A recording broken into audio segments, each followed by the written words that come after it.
too, till you start sending pictures. What the heck?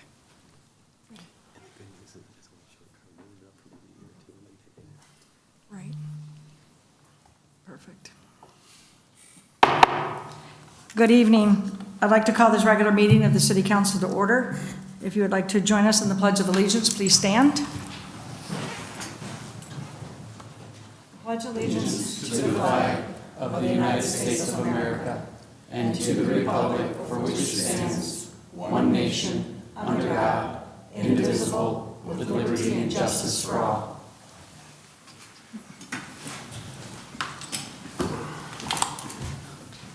The clerk will now take the roll, please. Councilmember Ashford. Present. Councilmember Haremza. Here. Councilmember Lamb. Here. Councilmember Mosherak. Here. Councilmember Pemberton. Here. Mayor Pro Tem Archibald. Here. Council has before them the minutes from the special meeting of April 22nd and the regular meeting of April 22nd. Do I have a motion to accept the minutes as submitted? So moved, Madam Support. Chair. Councilmember Ashford and Councilmember Pemberton.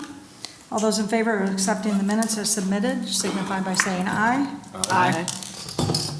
Those opposed by saying nay. Motion passes. We have several presentations this evening. The clerk will read presentation number 1, please. Sheriff Matt King will present the annual Drug Task Force report.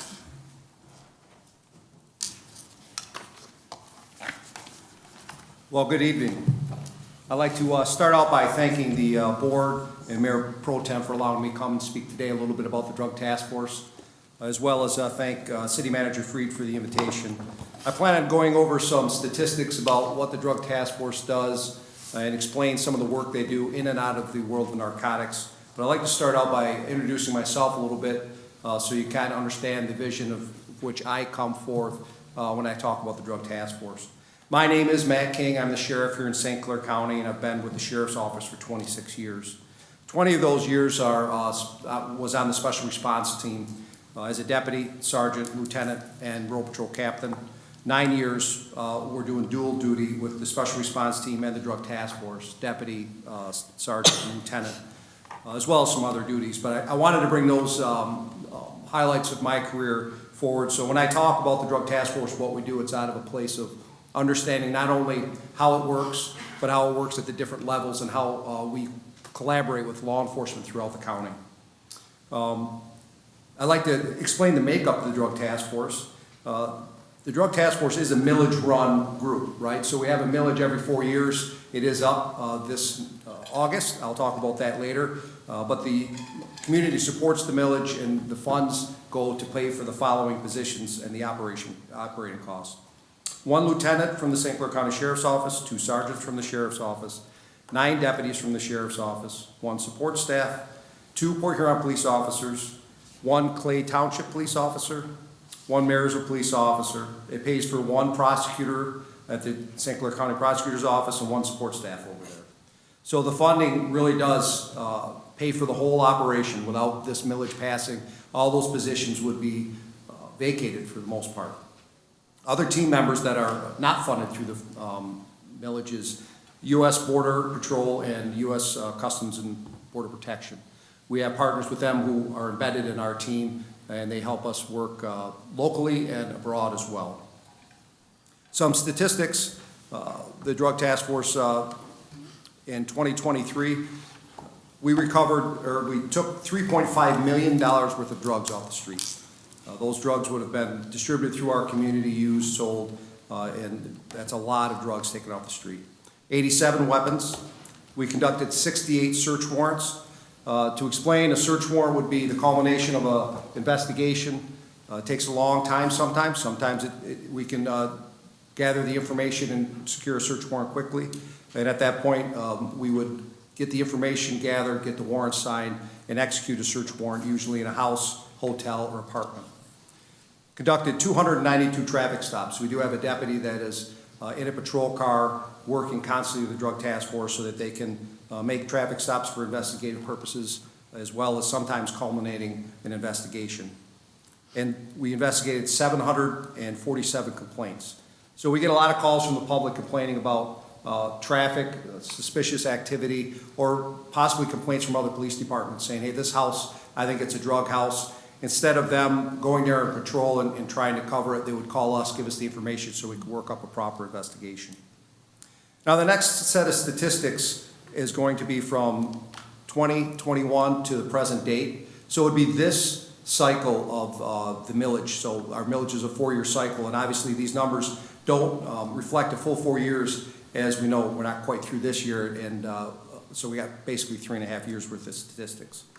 So over the last 3.5 years, we've confiscated $6,830,000 worth of drugs off our streets. That is a great impact that we've had on our community.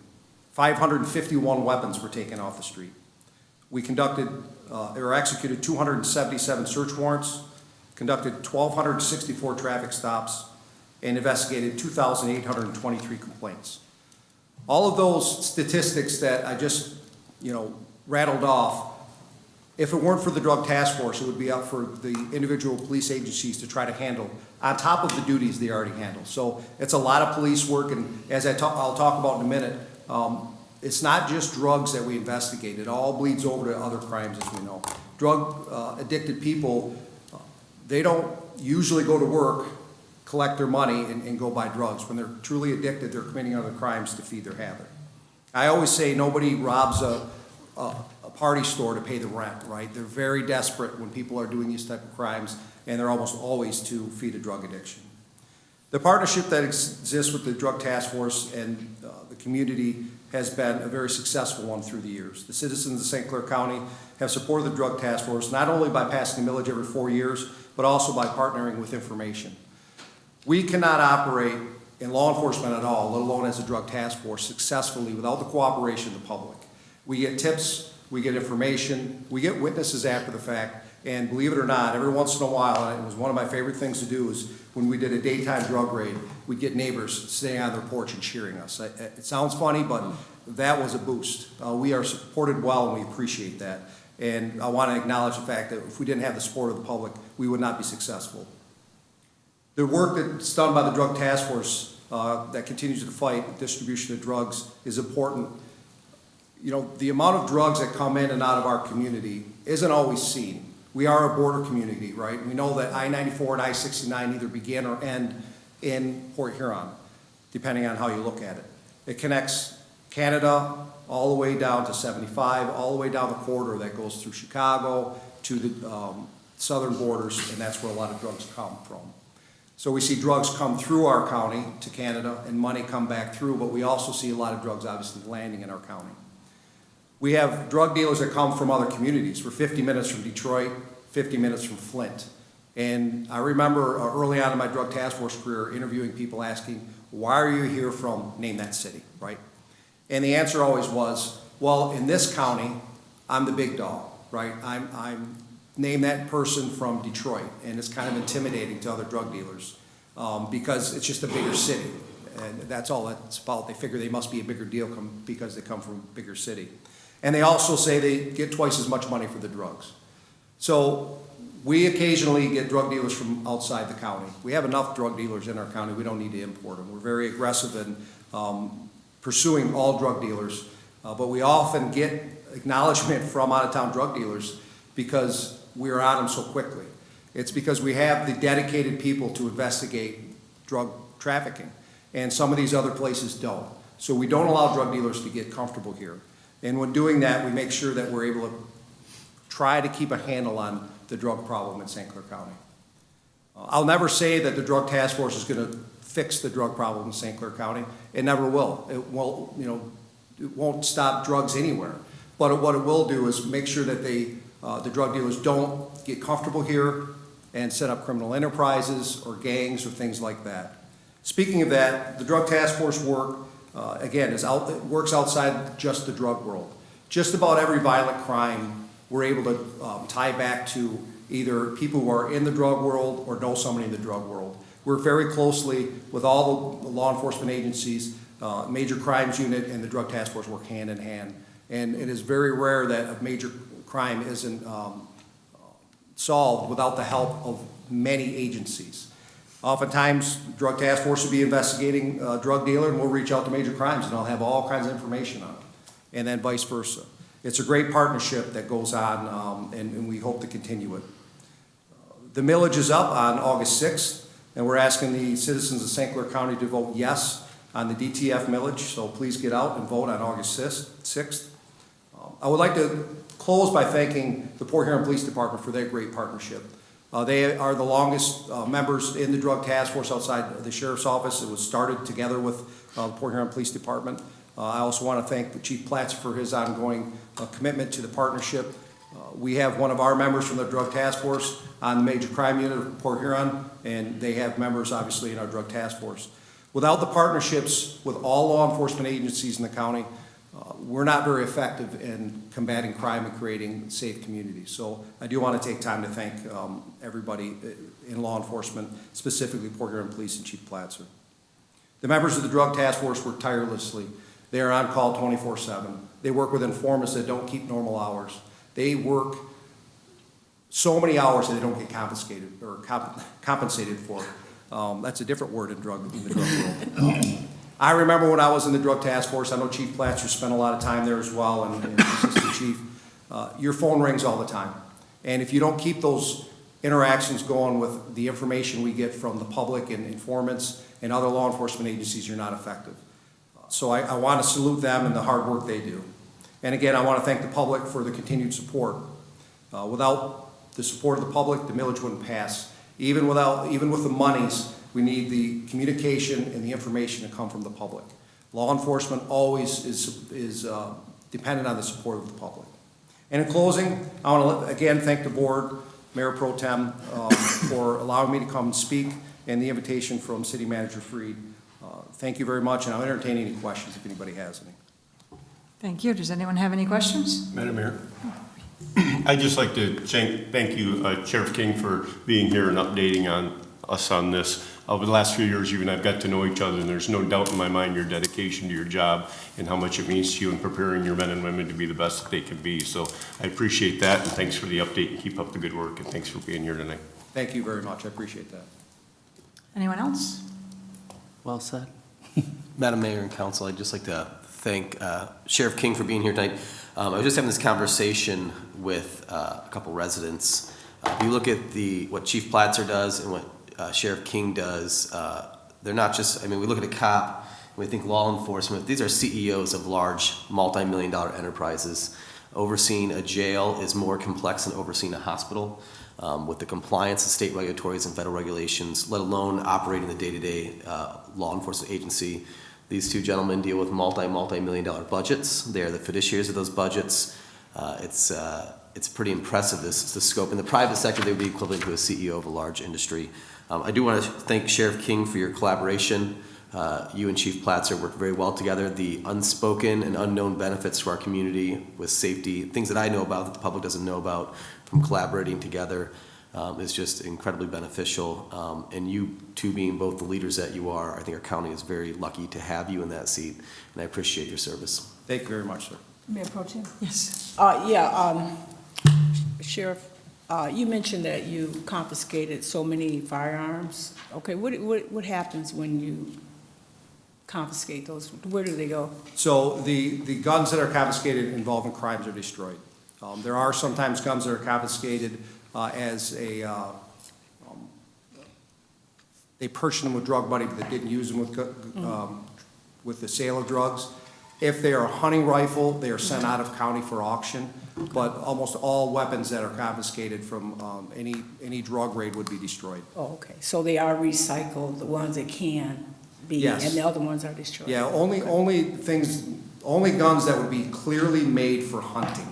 No handguns, no any type of assault rifle or anything like that would be recycled at all. They would be destroyed. Yeah, I thought that since all of the bliss on guns and NRA and all that, I know people would want to know what you just answered would be helpful. Yeah, the citizens of America have the right to own guns, but not while they're selling drugs or committing other violent crimes. There's laws there to protect the public from guns being used improperly.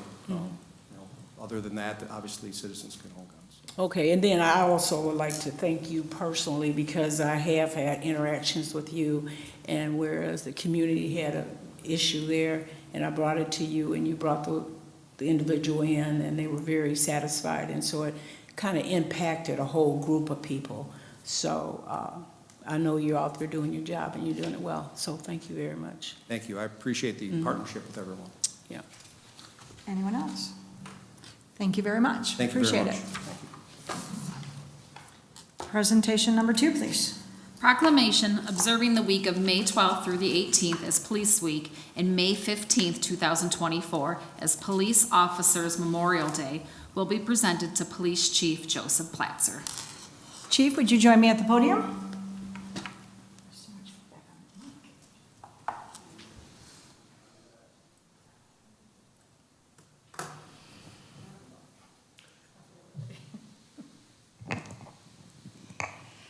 So I'm going to present you with this very long proclamation.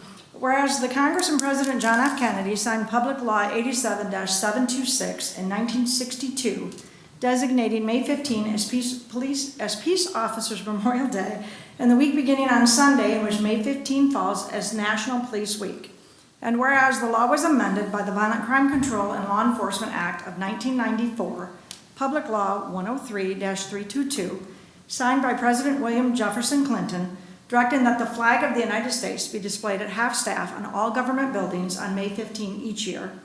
And whereas the members of the Port Huron Police Department play an essential role in safeguarding the rights and freedoms of the city of Port Huron by unceasingly providing a vital public service, and whereas it is important that all citizens know and understand the duties, responsibilities, hazards, and sacrifices of their law enforcement agency, and that members of our law enforcement agency recognize their duty to serve the people by safeguarding life and property, by protecting them against violence and disorder, and by protecting the innocent against deception and the weak against oppression. And whereas the Port Huron Police Department will honor Detective Sergeant Roy Shamblow, who was killed in the line of duty on October 10, 1930, and all officers who have sacrificed their lives in the line of duty by wearing mourning bands for a 48-hour period beginning Wednesday, May 15, 2024. Now therefore, I, Mayor Pro Tem Sherry Archibald, call upon citizens of the city of Port Huron and all patriotic civic and educational organizations to observe the week of May 12 through 18, 2024 as Police Week, with appropriate ceremonies and observances in which all our citizens may join in commemorating law enforcement officers, past and present, who by their faithful and loyal devotion to their responsibilities have rendered a dedicated service to their communities, and in so doing have established for themselves an enviable and enduring reputation for preserving the rights and security of all citizens. And I further call upon the citizens of Port Huron to observe Wednesday, May 15, 2024 as Peace Officers Memorial Day in honor of those law enforcement officers who, through their courageous deeds, have made the ultimate sacrifice in service to their community or have become disabled in the performance of duty. And let us recognize and pay respect to the survivors of our fallen heroes. Chief? Mayor Pro Tem, City Council, on behalf of the men and women of the Port Huron Police Department, Port Huron Police Detective Sergeant Roy Shamblow, who was killed on October 10th, 1930, and the 58 law enforcement officers so far in 2024 that has made the ultimate sacrifice. I appreciate the certificate and I accept it on their behalf.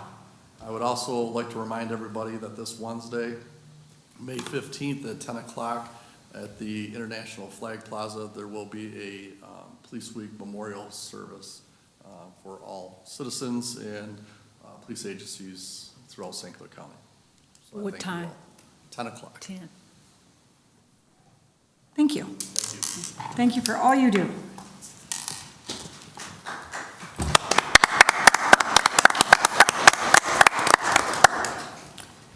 Presentation number 3, please. City Manager James Freed will provide an update on the Black River Canal. Madam Mayor, Pro Tem and Council, I want to brief you on the current status as I pledged I would. I believe this is the second or third time I have briefed the community on the status of the canal. 2 days ago, no, Friday, Thursday or Friday, I released a detailed update, status update on the work that has been completed. and the work that is yet to be completed at the canal. It looks like maybe nothing's going on, but there has been a lot of meetings and a lot of action behind the scenes getting up to what we're moving towards. As you can see here, this is the damage shortly after the failure during the flood back in January. We have removed the debris from the canal and from the tainter gate. The gate still sits in the water. There is a reason for that. The removal of the debris was very dangerous work and very time-consuming work. In the fact that the two banks of the canal have eroded in such a way, moving heavy equipment has become very dangerous because the banks will collapse and cave within. In fact, the banks are so collapsed that we're not even sure if we can dredge it until armoring has been done along some of those some of the banks closer to Fort Gratiot Ave. The reason why the tainter gate is still there is if you look, I think I have a blaze point, if you look right there, you can see sand and debris. And you can see sand and debris here. That pile is actually being pushed from Lake Huron towards the tainter gate. Here you'll see here, this is Lake Huron here. This is an underlying grade of why we have to dam it. So this is sand and debris that pushes towards the, to the tainter gate. We need to build a cofferdam on both sides of the gate so that we can begin removing the tainter gate and working on the structure. We do not have the legal authority to enter that water. I do not have the legal authority to begin work. We have been meeting numerous times with Eagle and DLZ, our engineers. Eagle has held internal meetings. We are meeting with Eagle, I believe, tomorrow to try to get an emergency permit to begin work on this cofferdam. This is what a cofferdam will look like. It has been done before. This is the cofferdam that was done near 10th Avenue when we ran a new water and sewer main there a couple decades ago, probably like 15, 20 years ago. So we have experience in this work, but that's what needs to be done to repair the tainter gate. We do not have the authority to do it. I don't want to accuse Lansing of slow walking the permit, but it's not a jog, I can tell you that. And so we're hopefully that we can get a permit from Eagle to begin cofferdamming. Once we put the cofferdams in place, we can remove the gate, because if we remove the gate now, all that sediment is going to move beyond the Gratiot Ave bridge into the canal, and we'll end up dredging all the way down the canal. It continues to move and move and move. We've seen it move significantly in the last 30 days as well. For those who've been watching it, that sand is migrating significantly. And I did an aerial flyover with our team on Friday morning, and I took photos of it, which I'll provide to you, that shows the migration of the sand. You can see here, this is a shorter version of the synopsis I sent out to the public and to the press last week of the meetings that have been held. Again, we're waiting for Eagle. I will tell you this, the canal's not going to be open this season. On the best case scenario, we get the cofferdams put in, which takes a month to 2 months to remove the gate. Once we remove the gate, we don't know if it's salvageable. We don't know if it can be repaired yet. Hopefully it can, but if not, then we'll have to fabricate a new one, and that'll take some lead time. So our goal is to make sure this work is done and ready for next season. So I just wanted, any hopes and dreams of boating up the canal this summer, it's not going to happen. And like, I hate to be the bearer of bad news, but I just want to be completely honest with people. You need to begin making alternative arrangements for your summer activities and summer boating. So I got the guy that has to deliver that bad news. Any questions for me? Any questions? Mayor Pro Tem, I guess, James, my only question would be, you talk about doing the damming. Are we even sure we can do that with the erosion that's on the banks right now? I happened to be down there the day they were removing the debris, and I had expressed to you how worried I was seeing the excavator on the top, and you could see it actually pushing the bank. Yeah, you saw the operator's face. He too was pretty alarmed being up there. We think with the cofferdam we can, because we can cofferdam further back and go down the slopes. The issue becomes getting the permit to get the cofferdams in. That's really what we do understand is that the erosion from Gratiot Ave towards Lake Huron is so bad that we can't simply armor it like last time. It's going to take some type of seawall towards that bridge to shore that up, and then do armoring on top of it. So this is the size and scope of this project is very significant. Most people just don't comprehend it. We just can't go out there and pull the gate and start working on it as much as I would love to do that. Councilmember Ashford? Yes, you mentioned that, I don't know who's dragging their feet. It's not Eagle or anything, right? Where does that have to come from? Well, it's definitely Eagle. Oh, it's definitely I think the thing Eagle? is, this is kind of a new territory. Here we have no one else really has it. We have a canal that's made for, essentially flushing out the Black River. There's issues with the water level from Lake Huron to the Black River, meaning we can't move it more than 1/10 of a foot. And so damming up the canal, and people who live on the Black River can tell you that the Black River looks different, significantly different since it's been dammed up and we haven't been able to dredge. Go on Google Earth. I thought it was two different satellite photos next to each other. It is not. The difference from the Black River, when that canal, from the canal past the Plastic Canal to where it meets the Black River, it's night and day difference in water quality. And so Eagle has to look at the cause and effect of what's going to happen in the floodplain at Black River should we dam up that canal and coffer dam it. So there's a whole, it's pretty in-depth of hydraulics. There's a hydraulic at Eagle that we have to meet with. That's to meet federal guidelines and state guidelines. And so, we want to say they're slow walking it, but there's a lot of questions that has to be answered first. It's pretty significant when you dam up a waterway. We have concerns about bypassing that. You don't want stagnant water sitting in that canal. There has to be some type of flow. Could you imagine the mosquito situation if that dam was, Smell. it'd be terrible, the mosquitoes in the neighborhoods around there. So there's health concerns like that. So this is a pretty broad sphere of expertise that needs to be consulted with at the state. Okay. And did we seek any help from our legislators at all? In regards to what? Helping us obtain a permit? Well, I've met with both our legislative House and Senate representatives in the last week or so. They're briefed on the situation. Right now, we have no funding request. I don't believe that Eagle is obstructing. I think there's just serious questions that they have to answer that take some time. And I'm grateful that they continuously meet with our staff. Eagle has been out here numerous times. I think they're going to be out here tomorrow, meeting with our engineers. And so they've been good team players. And so I don't like to dime out the bosses until I need to. No, I understand that. It's almost as though they have a concern at their end, which is equally as important as ours. So what do we stand to lose point blank, except for the boating season? Is there anything else that the erosion in the houses along there, is that a concern? Well, I think as much as Eagle and I, we all have the same goals. We want to make sure we don't cause any more inadvertent damage. I don't want to cause any damage to property owners along the Black River. Yeah, well, we saying the same thing. Yeah, so okay. it's like, I think the biggest lose is if we rush this and don't get it right, and then there's some cause and consequence that we don't know about. I think that's Eagle's biggest concern as well. And so Right. this will be a pretty significant project, but what I want to get out to the community is this is not a project that's going to be done in a month, 2 months, 3 months. This is going to be a 6-month, 9-month project. And it's like, my goal is to have it open for next spring. Okay, so, but my question is, the risk of Port Huron, we don't really lose anything except for our boating season, is that correct, or? Yeah, I think there's also possible water quality from the Black River. Okay, all right, that's what I needed, thank you. James, you did say that we were going to address the erosion with seawalls on both sides? This is the back of the napkin, what they're doodling for us right now. So the engineers kind of tell me what they're looking at, like, hey, just so you know, like, it may require seawalls because the erosion is so significant. And so as we get further in the details, right now it's the 30,000 foot. Let's see where we're at, analyze where we're at. And I'm giving you the briefings in the same way I'm getting it. As fast as I get it, I try to get the information out to the public so they know where we're at. Because I know most people think, pull the trees out, pull the gate out, let's have a good time this summer. And I know it appears to be that simple, but it is not. Okay. Thank you. Yeah. Anyone else? Madam Mayor, just like to thank James for communicating it to everybody and explaining it. It's not, like you said, the news everybody wants to hear, but appreciate being upfront about it. And like you said, a lot of calls probably coming in all summer. When's it gonna try to do it right so it's good long term. Like I said before, we gave the first briefing, I think, in the first meeting in February. I believe it was February or early February. We gave the briefing on how bad it was.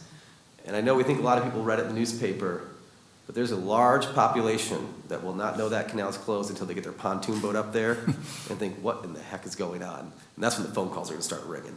I'm anticipating those calls, and so I'm trying to do the best I can getting the information out there. Thank you. Thank you. We will move to public hearings. I'd ask the clerk to read public hearing number 1, please. To hear comments on the proposed capital improvement program for the fiscal year beginning July 1st, 2024. Is there anyone who wishes to comment on public hearing number 1? Seeing no one, we will move to public hearing number 2, please. To hear comments on the proposed 2024-25 budget for the city of Port Huron.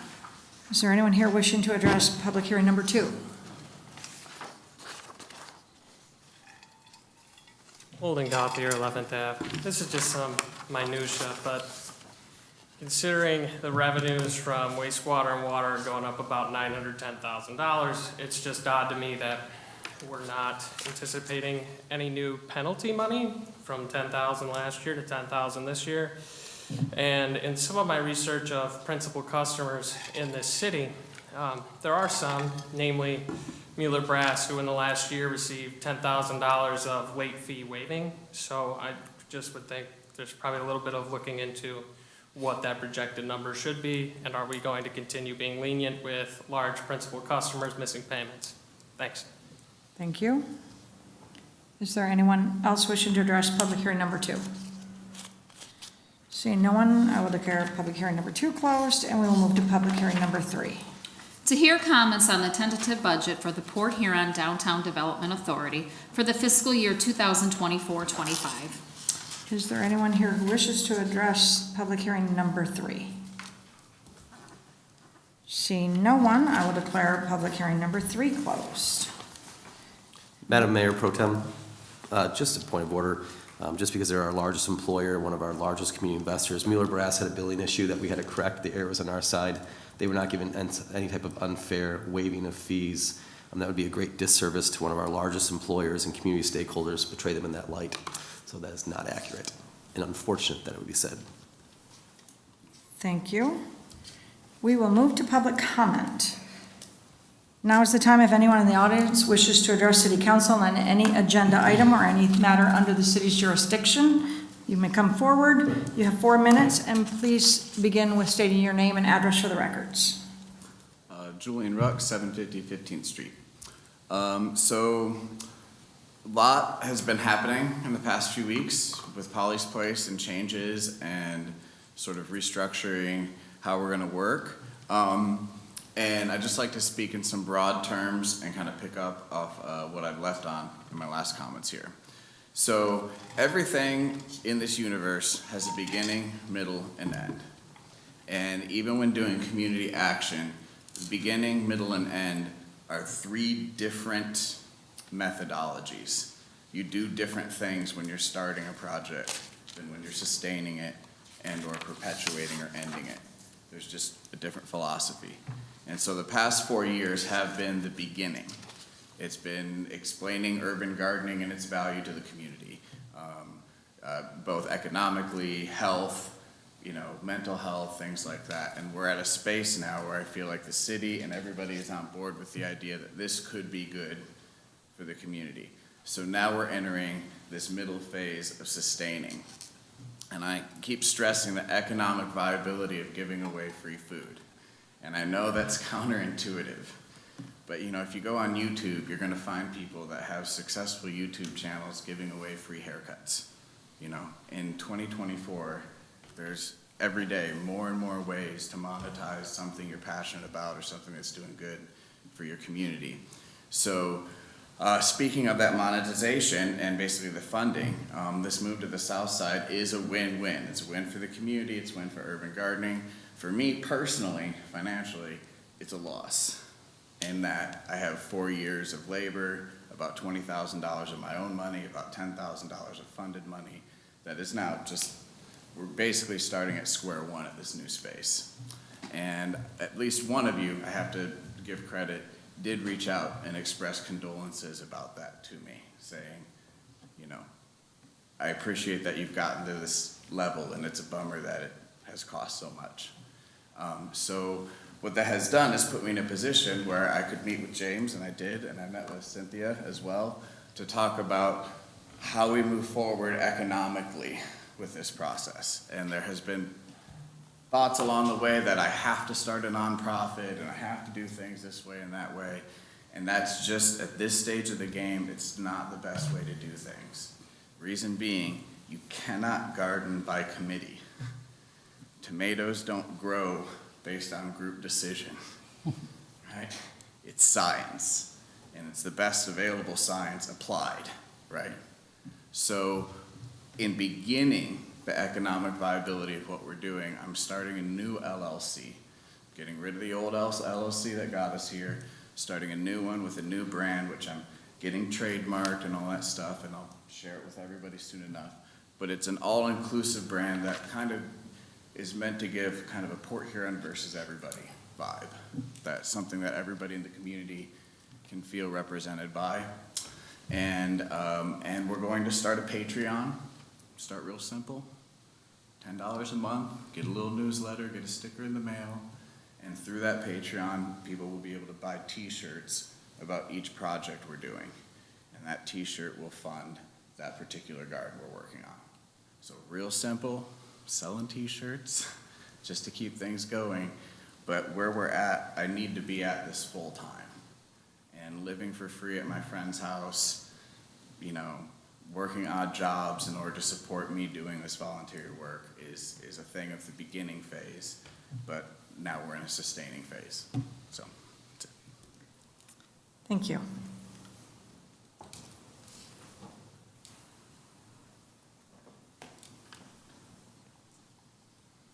Olin Gothier, 11th Ave. James, I think what's unfortunate is the way that you seem to interpret that I was saying you were conniving or something to reduce their penalty.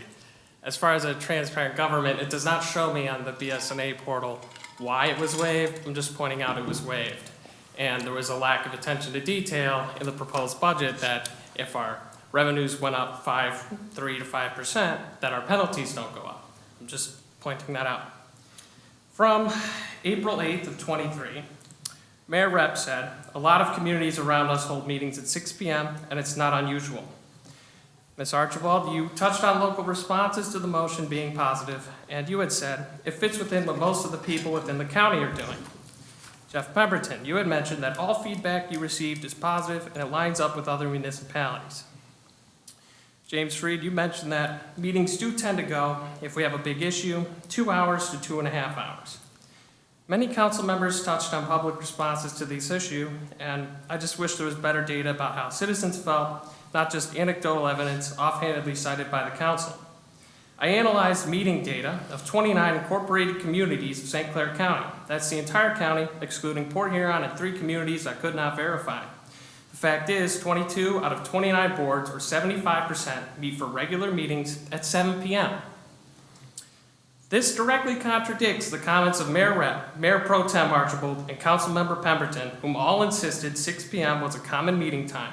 Every bordering city and township meets at 7 p.m. In response to Mr. Freed, mentioning long meeting times of 2 to 2.5 hours, the fact is, in the last 26 meetings, in 434 days preceding April 22nd, not a single meeting lasted 2 hours, and the average meeting was 1 hour and 8 minutes, 34 seconds. Switching over to the water rates now, I performed an analysis of 42 homes on the south side, 42 homes located mostly on North Boulevard, and the usages were quite low. Unfortunately, with the way our flat rate is $65.74 a month, their frugality tends to be futile. On a per cubic foot basis, the flat rate drags their costs all the way up to 31 cents a unit. Applying the similar analysis to principal customers within our city, like Mueller Brass, Marwood, McLaren Hospital, and the city's own usage, these principal customers pay on average 12 cents a unit. Much of our rate structure simply incentivizes higher usage. There's a bit of irony here when you consider that usage and rainwater stress caused our overflows and is kind of what got us into this mess in the first place. In all, it's quite clear that our billing methods punish frugal users, with principal customers paying just 39% of the unit cost that Southside consumers do. It's important to point out that the poverty rate in the South Side is about 1.5 times the city-wide rate. We're punishing their frugality, and the impoverished and those on fixed incomes cannot influence their rate in a meaningful way by reducing usage. We need to seriously consider what we do with our rates in the future, and I don't think the flat fee being consistently raised is a viable option anymore. And one more thing, James, 1 year ago you did mention the possibility of Port Huron moving the waste refuse to a Port Huron run thing, and I'm wondering after a year now, how has that been going, and what sort of options are we looking at currently? Thank you. Thank you.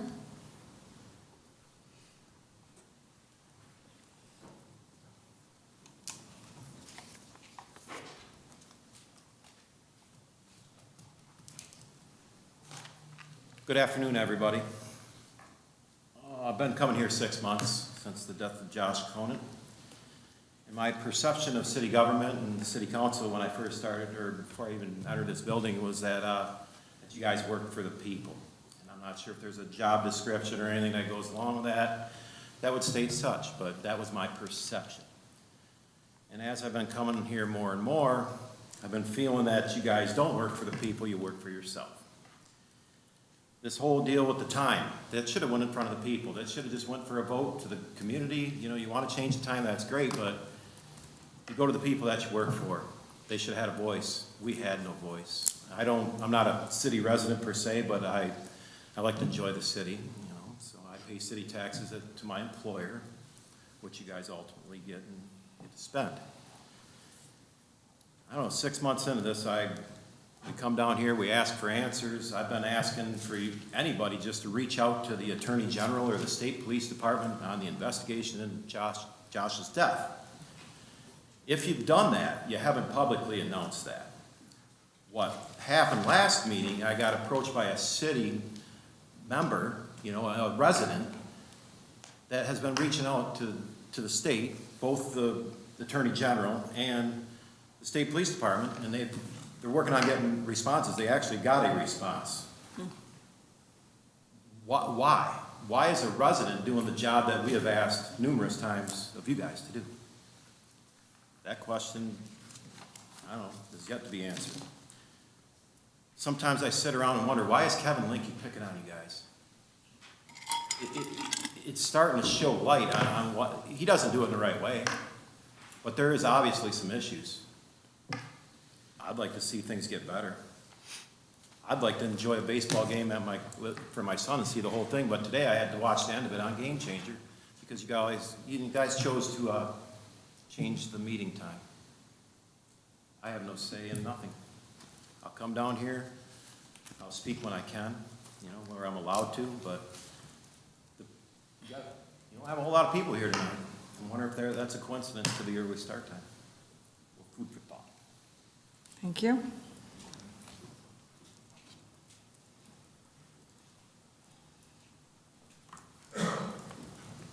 Brian Farquhar, 2417 19th Avenue. With the canal project first, there's a rumor going around town that canal, or the Tantra Gate, was only insured for $125,000. If that's true, we've already spent that in the cleanup, and we're gonna need some help to get this done. Looking at it from the video that Mr. Freed did with my father, looking at it from going down there and looking myself, seeing the pictures everybody takes and posts online, that's sheared right at the pins. We're not gonna be able to weld that back together with the same structural strength that lasted almost 100 years. And if we do this, let's do it right. Let's really take the time, and the boaters don't wanna hear this, my father doesn't wanna hear this, everybody else. But let's really push the state to let us put in a seawall going out into the lake and solve our dredging issue and everything else. And let's point out St. Joseph as a community that's done it just fine. Let's point out Lexington, who's built a harbor just fine.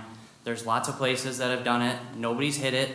Light it. We can LED light it, make it all real nice and safe. And if we're gonna do it and we're gonna spend, like, realistically, we're looking at tens of millions of dollars here. If we're gonna put that kind of money in it, let's do it right. My second issue, and I'm gonna get cut short on my time here. My family was just put in a situation. Our landlord passed away. We've been residents of this community forever. We were struggling, trying to find a mortgage lender that would work with me being my own employer of 20 years. Paid my bills on time, all the rest of it. So then I started looking, and I found we actually have a problem in the city of Port Huron. There is nowhere for a family of 4 to move affordably in the city of Port Huron. Right now, if you look at the Port Huron Landlord Association website, I guarantee there's 2 to 3 homes that are 3 bedrooms. They might not take my dog, if that was the case. I would like to see some type of incentive program put together for some of these developers that are coming in that are building very nice and upkeeping very nice single-family rental units in the city of Port Huron. And I think that we should really look into that, because it's downright disheartening. I encourage all of you, just jump on that website. If you got 5 minutes, say you're looking for a 3-bedroom home, that's your only requirement, and you'll be disgusted at some of the available options. And the pricing is ridiculous.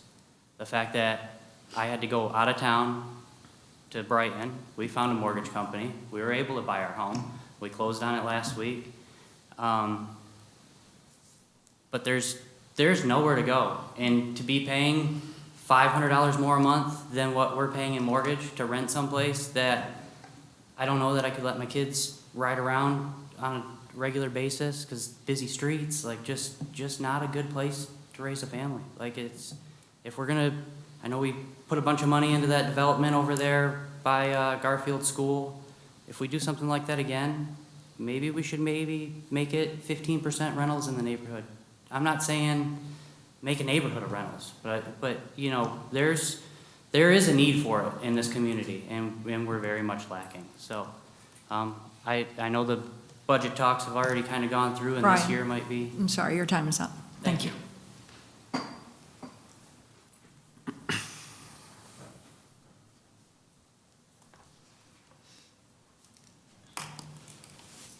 Sandy Schultz, Birchville. Before I start, I want to say something. I was starting to walk over, and the gentleman came up, so I sat down. And I come from a very respectful family, but honestly, Mr. Freed, when you whispered to Sherry, I feel like you know I'm walking up here. So that's how I felt as a person sitting in the audience when you did that gesture. And I know in the past you guys said that you work on your computers and you communicate back and forth, and I understand that, but I'm now standing up here as Josh's mom, and you whispered right before I walked up here. So I just want to point that out. My son was, we're going to say the word killed, in the city of Port Huron on a dirty sidewalk, face down and handcuffed. What are you guys doing as a council? I did not know Curtis was going to get up and talk today.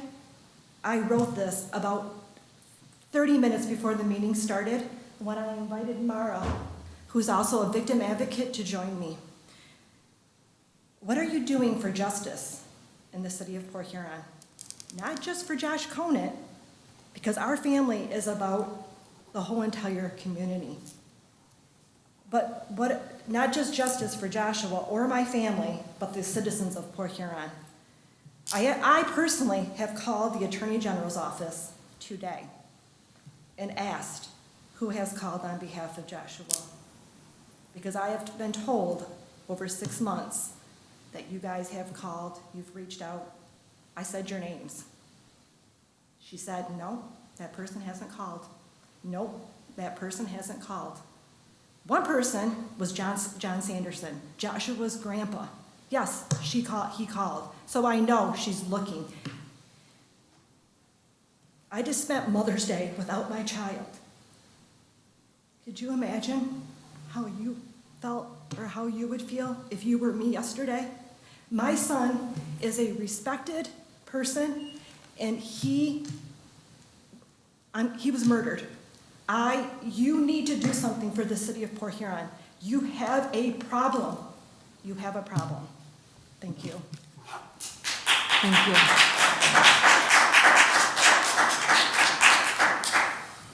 Is there anyone else wishing to address the city council this evening?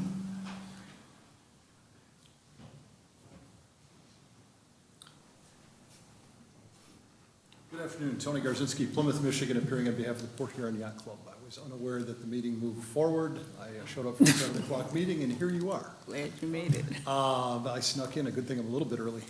I just wanted to throw myself out there. If there's any questions, we are asking for a vacation of part of the Merchant Street and Quay Street property to kind of square off the point along with our point property. If anyone has any questions, I can be reached. I'll give you my direct dial cell phone number is 313-570-2926. I appreciate your time. Have a good evening. Thank you.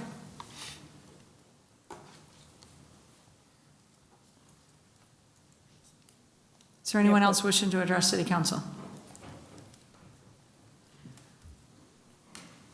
Mark Sanderson, Fort Gratiot, Michigan.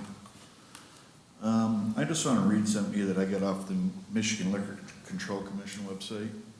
That's regarding Josh's arrest that night from Chelsea Cohen. She was the first officer on the scene, correct? And what I want to read to you, and this, like I said, this read on their website, this referring to bars and bar owners and their employees. It says, you don't have the enforcement authority, you cannot arrest anyone, however, as far as enforcement authority, of retaining anybody or whatever. However, you or your employees can demand that a customer leave the premises. If the situation appears threatening, call the local police. Be aware, however, that, I'm sorry, my eyes are dry. Excessive police calls may result in violation being charged against you or your business. Request from the local unit of government that the MLCC revoke or not renew your liquor license.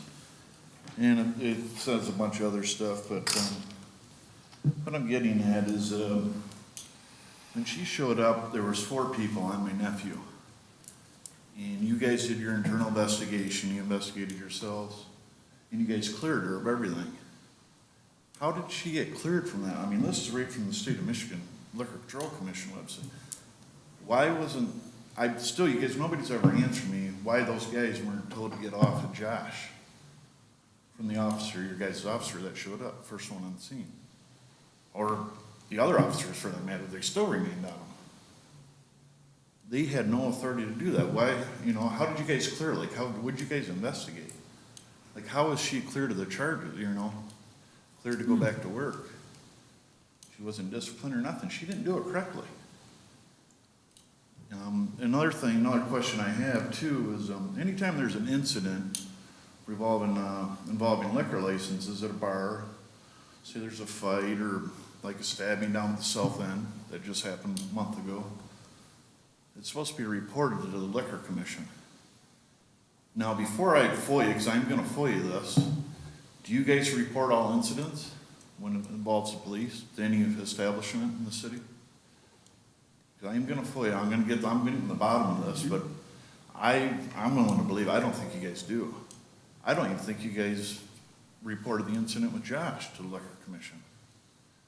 And I'll FOIA it, then they'll come back. I already know it's going to say it's investigation's ongoing, but I know some other incidents. I'm just going to FOIA to see if they've been reported. Because legally, they're supposed to be reported. So other than that, as far as for me, my family, and the public, I wish I could figure out how you guys cleared her. Like I said, I know she's out doing her job, but how did you guys clear her? And like I said, those guys are on them, including one of the owners. And according to you guys, she did everything right by the book. But the State of Michigan website is different. So will myself or the public, will we ever know, will somebody give me an answer to that? Or is it just gonna be the same old, it's ongoing investigation? That's all. Thank you. Is there anyone else wishing to address the City Council this evening? Seeing no one, I declare public comment period closed. Did you want to make a comment? I'll address a few things.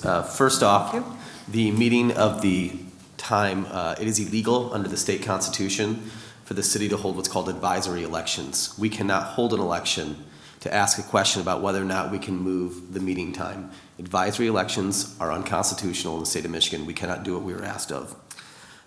Number two, the water bills, we are regulated what's called the cost of services, meaning readiness to serve fee and commodity fees. They're regulated under a Supreme Court decision called the Bolt decision. The means and methods in which you advocate for are illegal in the state of Michigan. I've had this conversation with you before. We have the strict regulations on the rate making and standardized rate making for our water and sewer rates that must be done in compliance with court cases and statute. As for Joshua Conant, when the incident occurred, the community demanded that a third-party independent investigation was done, an impartial third-party investigation be done. We have handed over the investigation to the Michigan State Police and to the Attorney General's office. I have reached out to them requesting an update. They tell us nothing, and rightfully so. When you are part of an investigation and subject of an investigation, you are not included on updates. They're not going to tell us what they're doing, what they're looking at. They have walled off our agency to ensure that an impartial and fair investigation is completed. I'm sorry, I don't have any information to give you. That is the Attorney General's office and the Michigan State Police. We have removed ourselves to ensure a fair and impartial investigation, and that is why we know nothing. We are equally as frustrated as the family is. I believe you deserve to have answers by now. It is shocking to me that it's taken this long. It is frustrating to all of us. But once we walled ourselves off from that investigation, we can't tear down the wall to find out what's going on. And so we wait very patiently and frustrated, just like the family does. And I truly hope you get answers soon. I truly do. And the community deserves it, I think. I'd like to add to that real quickly, because the mayor obviously is not here this evening, and I know she has drafted a resolution prior to when she left pertaining to moving forward in the safety of the residents and basically what should and shouldn't be done moving forward. She chose not to bring that forward. She did give it to me in case we wanted to do that, but I think it's something she should do. But she also wanted to meet with you, Sandy, about Josh's Law, because it didn't quite hit all of the points that you had brought up. So she is waiting until she comes back, and then she'll update that. But she did draft one prior to leaving, and so that will take place.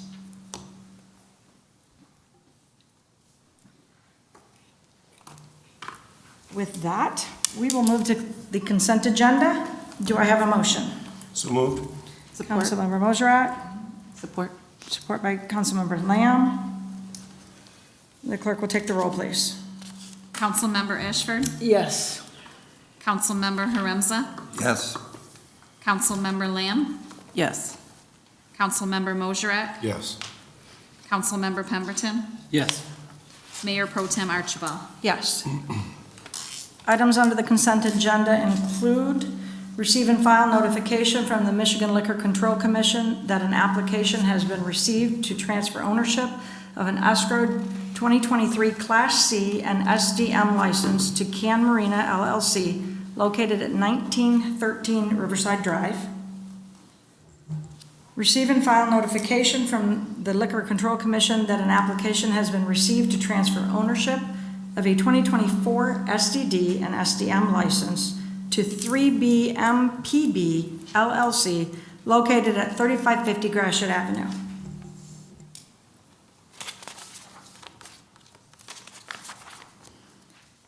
Approving the mutual release and settlement agreement with Tetra Tech of Michigan PC. Approving the mutual release and settlement agreement with Weiss Construction Company LLC.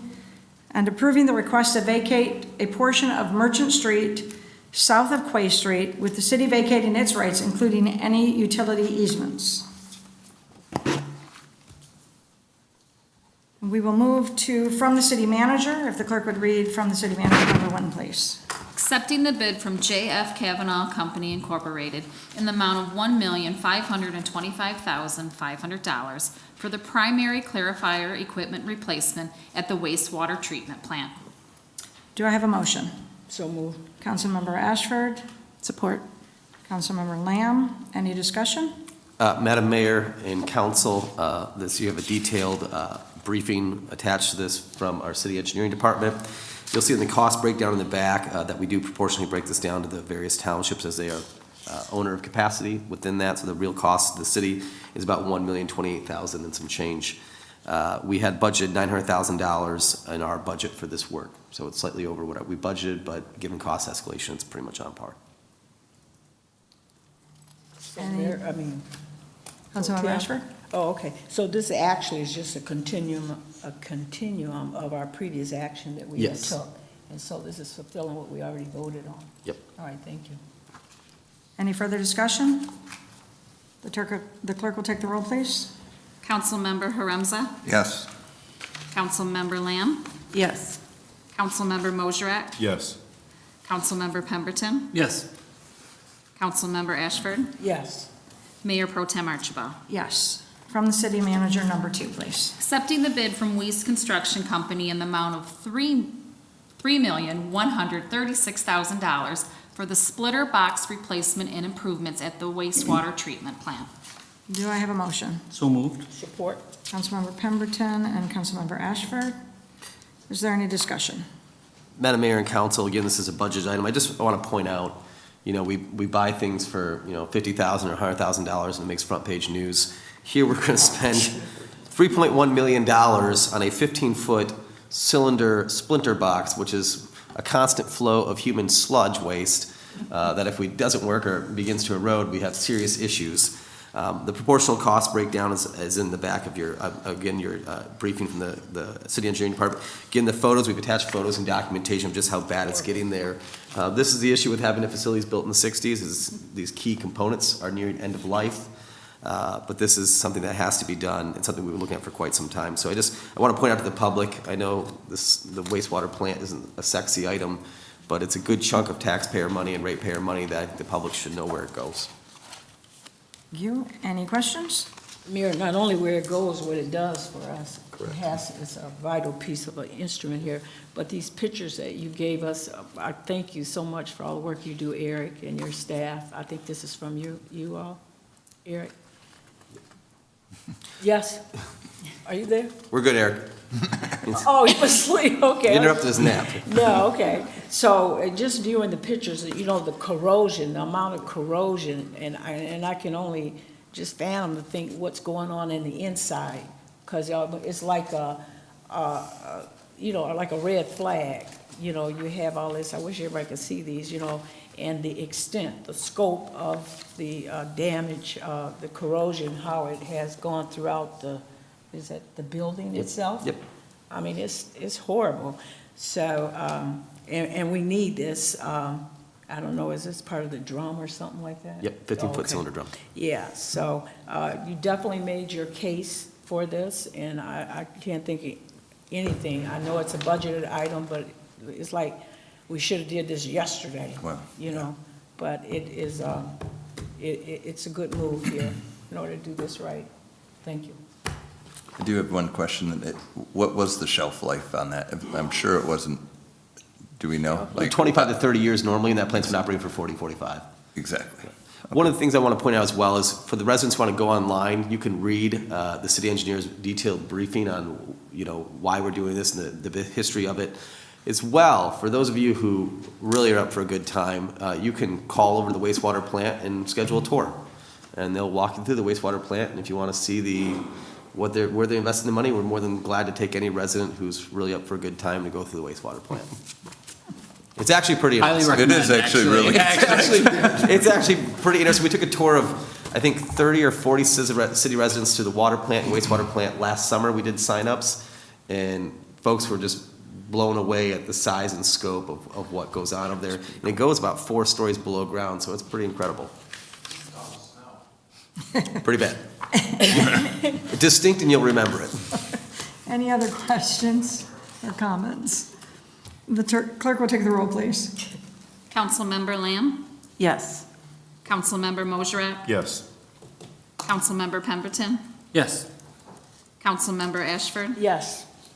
Councilmember Haremza. Yes. Mayor Pro Tem Archibald. Yes. From the city manager, number 3, please. Accepting the bid from Science Kinetics in the amount of $24,450 for the purchase of a kids' grocery store checkout counter exhibit for the Discovery City Children's Museum. Do I have a motion? So moved. Support. Councilmember Mosrak and Councilmember Ashford. Any discussion?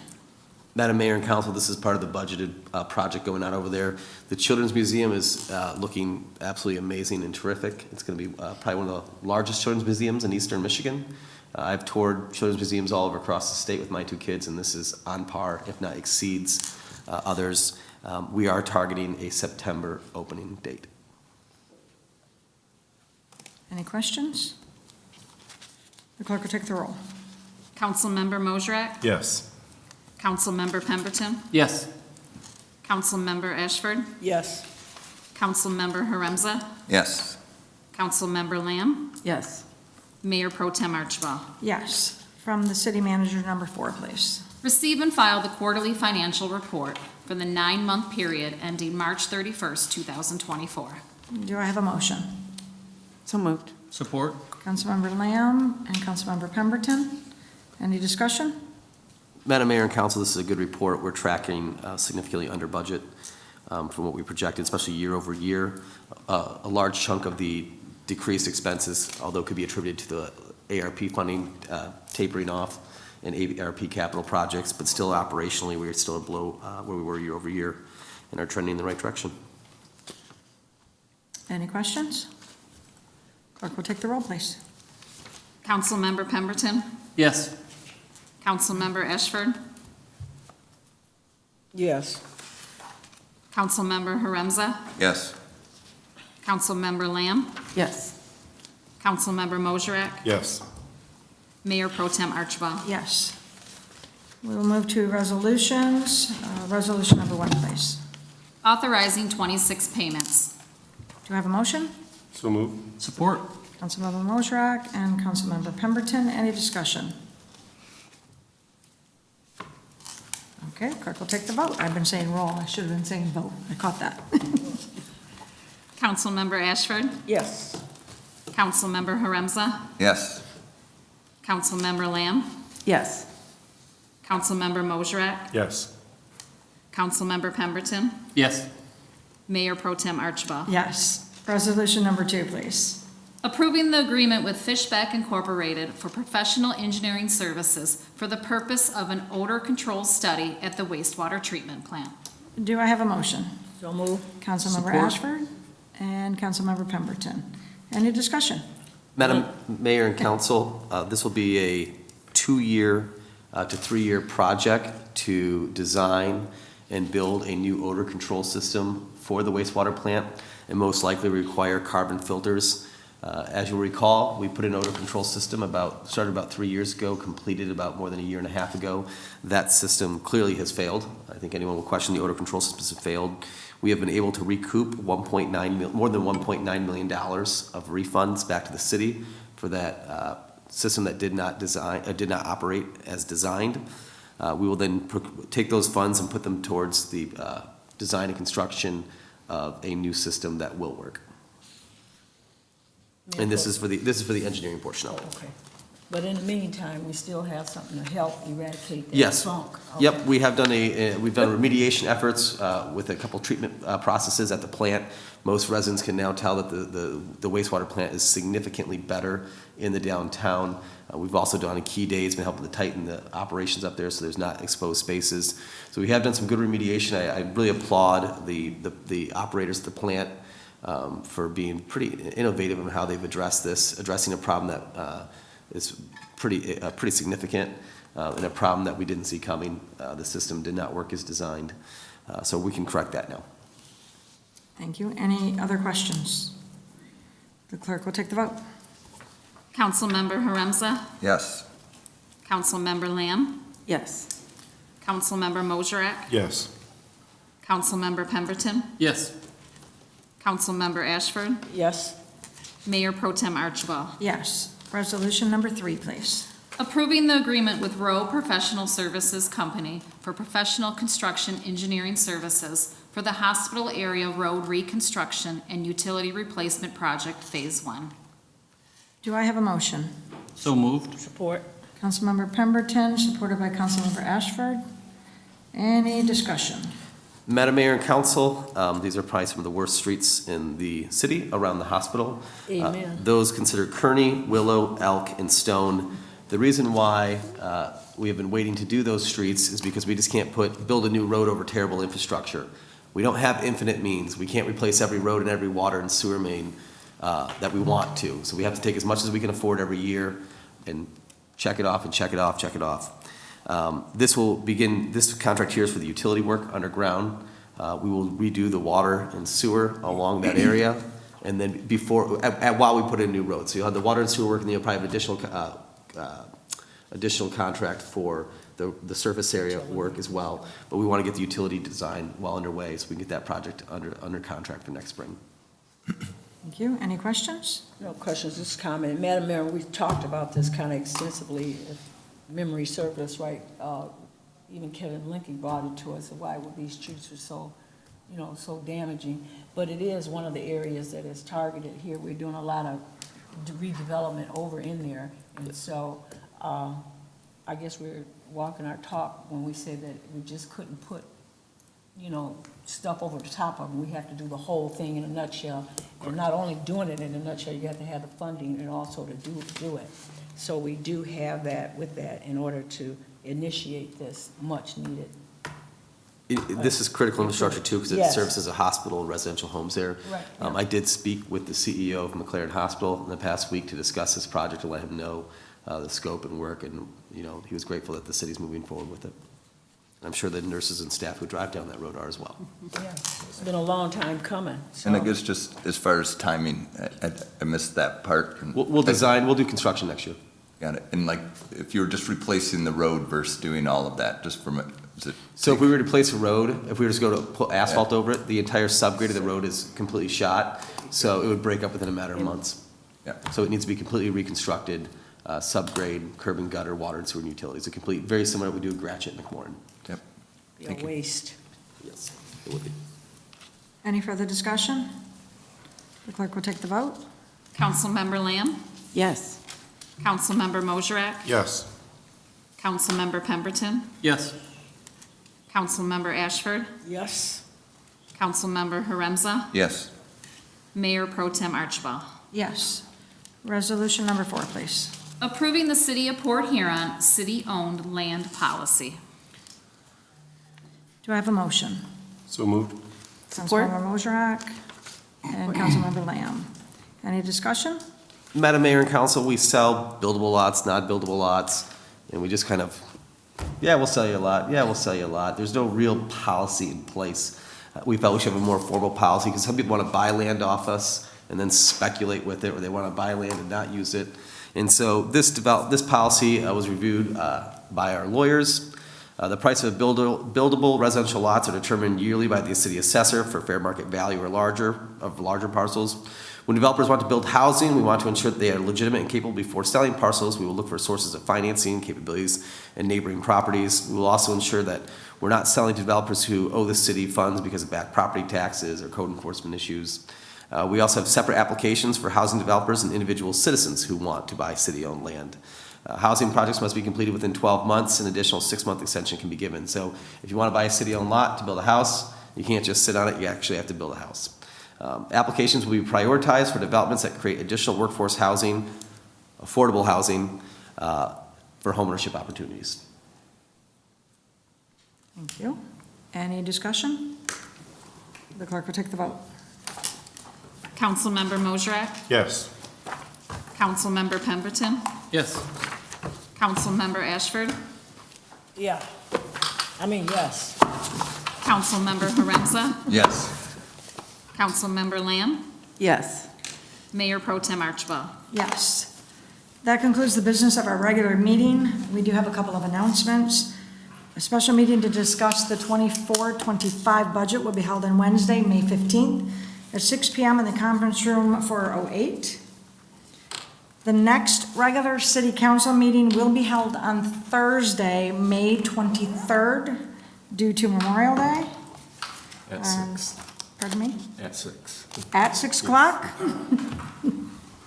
And then I would also like to add congratulations to Nancy Windsor and the entire Parks and Rec staff for being named the 2024 Project Play Champion for work at the 16th Street Park. And I will open it up to council. Does anyone have anything they'd like to announce, add, comment on?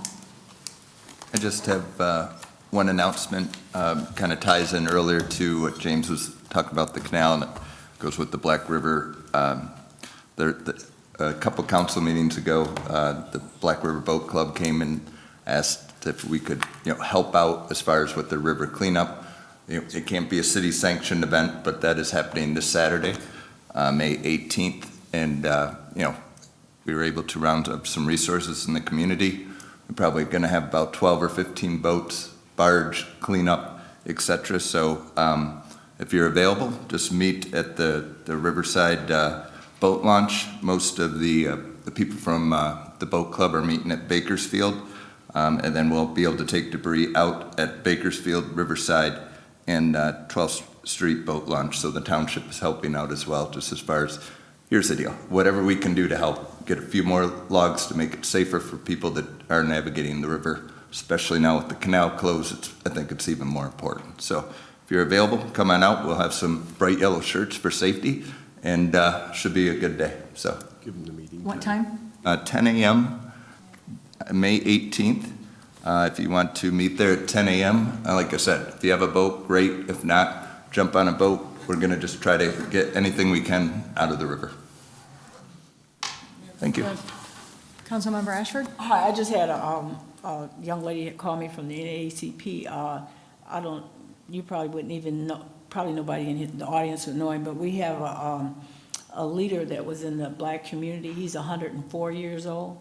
He turned 104, I think April the 4th or something like that. And he had to be transported. I think he's a veteran in Lakeport or something like that. But anyway, he was very, very, he and Wismer and Bouchard in those days. But I just wanted to acknowledge it. I know the paper do that. I don't know who else is 104 years old in the city of Port Huron and who has given so much, And perhaps, Jackie, maybe you could do something as far as his legacy. I mean, it would be a nice touch. We do everything else, but we don't touch the human part of some people. Sometimes we do. And also the gentleman from the yacht club. Okay, we took care of you on the consent agenda. So you were looking all nice and everything. I didn't know how long you wanted to sit there, but it's the end of the meeting, so you're all set. Okay. Anyone else? I would like to add two more comments. One regarding the time of the meeting being changed, as James announced, that is illegal. We can't put it on a voting, but I also wanted to point out that we did bring that up. We had a 2-week waiting period before the next meeting. We had ample time for anyone to reach out and let us know if they were not happy with that time change. We heard from someone from Kanoki and one local resident, at least at a meeting. Personally, outside of a meeting, I didn't hear from anyone that had a problem.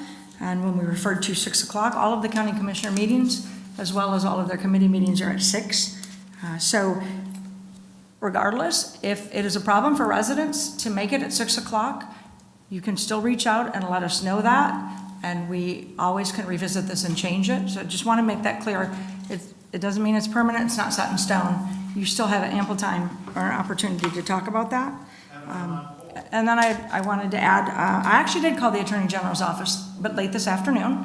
I got nowhere with that, but I have vowed, you've asked repeatedly, and you're right, no one has done that. I have. Quite frankly, other than Mr. Freed, I apologize.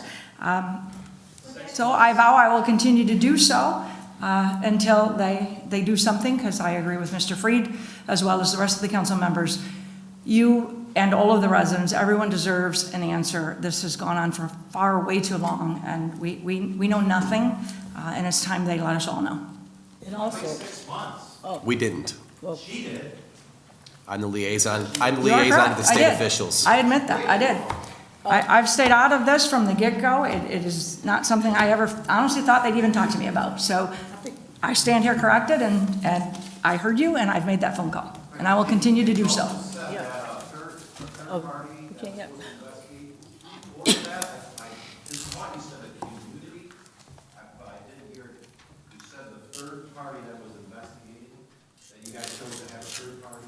If you review public comment after the incident, many people asked for an outside agency and a third-party investigation, and we oblige to that. And that's the appropriate standard protocol when you have an officer involved in an incident.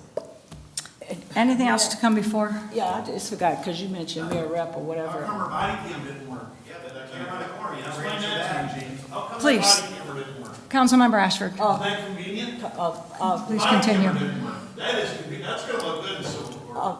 That's gonna look real good. You have a comment? I just had a comment. You mentioned about the law, the resolution, and I had, Shouty had, we had actually thought about putting one together. It's called the Dallas Law, the same incident that occurred here. And we were gonna try to get a group of people to do that, and I sent it to James, a CC copy to him, and some other legislators where we work at. So it wasn't working, but they had advised also the same thing you've been getting. Anita, you don't put that out there until that report is given. And that's what I was told. And so, but we do have it ready to go if it should ever come to, if we ever get the report. Thank And you. people should also know that we're not just sitting up here looking like we don't know. We don't know because we've been directed to, by law, not to have any conversation, because you wouldn't know what to say anyway, because there's nothing to say, because we don't have any information. And I will say to the mayor and council, I have been briefing you on our conversations with state agencies throughout the entire 6 months. And it's appropriate that our agencies are the liaison to those state agencies. And you keep saying the same thing, we don't know. Correct. Yep. Anything else? I'll entertain a motion to adjourn. So move. Thank you. Meeting adjourned.